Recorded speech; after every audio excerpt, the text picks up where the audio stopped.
What's up, people?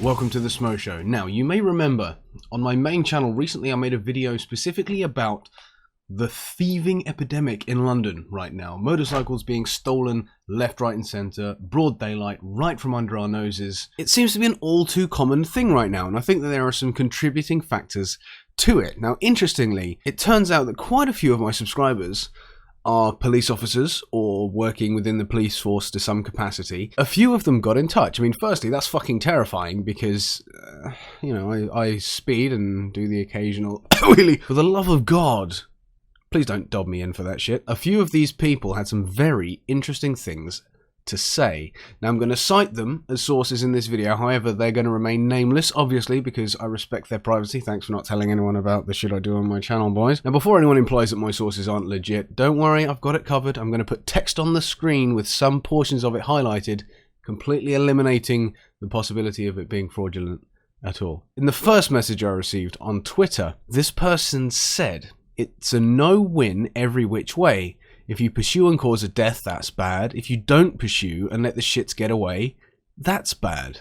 We all know by now that if the police do anything even remotely wrong, I say wrong because wrong means different things to different people, then everybody jumps down their throat immediately. The police did something wrong again. Moving on to the next message. The majority of British police forces have a non-pursuit policy for motorcycles because of the high risk posed to both the rider and the public he's endangering. When someone's injured or killed as a result of a police pursuit, regardless of whether they're innocent bystander or the criminal, there are expensive inquiries, and sometimes police officers lose their jobs as a result, rightly or wrongly. There's a much higher chance of a motorcyclist being killed or injured in a pursuit than a car driver, and so sadly, we have to protect the criminal.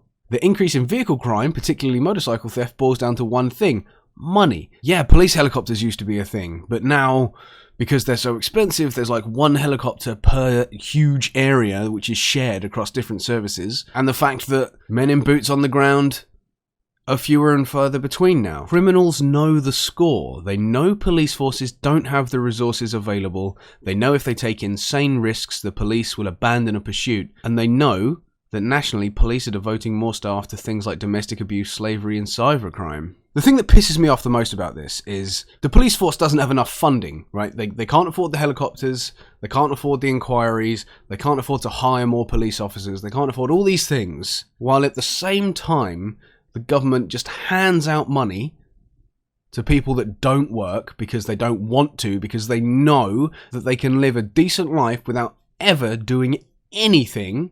And we will support them. We'll give them a house, we'll give them a fucking car, whatever the hell else the state gives away for free. We're giving that stuff to the very people that rob us. And that offends me, like, greatly. And no, I'm not saying that everyone who's on benefits is a thief. Now, getting down to numbers. Numbers are what count, right? And this message is the one that really got to me the most. The person that sent this message works as a Metropolitan Police officer, pretty clued up on what's going on. This is the bit that's the most interesting / most disturbing, and probably one of the greatest reasons this is an issue in the first place. When you join the police, you're not allowed to drive any police vehicles until you start driver training. The first stage is basic training, which then allows you to drive a police car, but you're not allowed to use the lights or sirens or traffic law exemptions. Only about 50% of the police officers in London are basic trained. So half of the Metropolitan Police Force aren't allowed to drive a police car.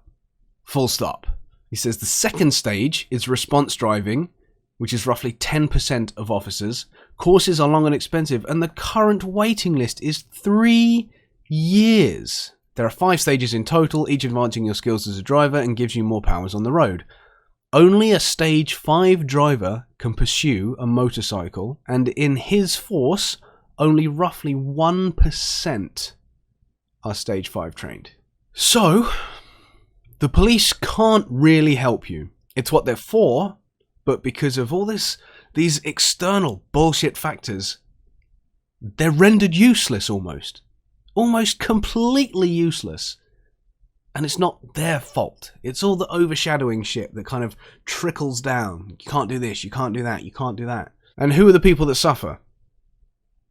the motorcyclists, the public, victims, the police themselves. So it boils down to what you can do on a personal level to protect your motorcycle.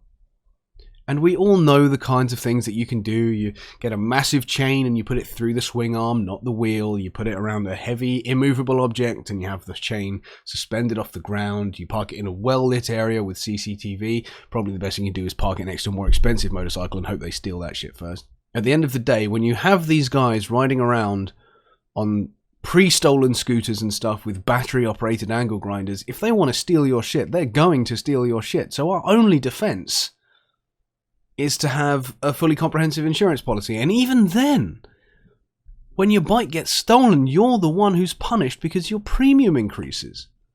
The system is fucked. There must be something that we can do to fix it. Anyway, people, I've been Smo. You guys have been awesome. Thank you so much for watching. If you like the video, hit that like button. If you dislike the video, you can fuck. I'll catch you in the next one. Peace.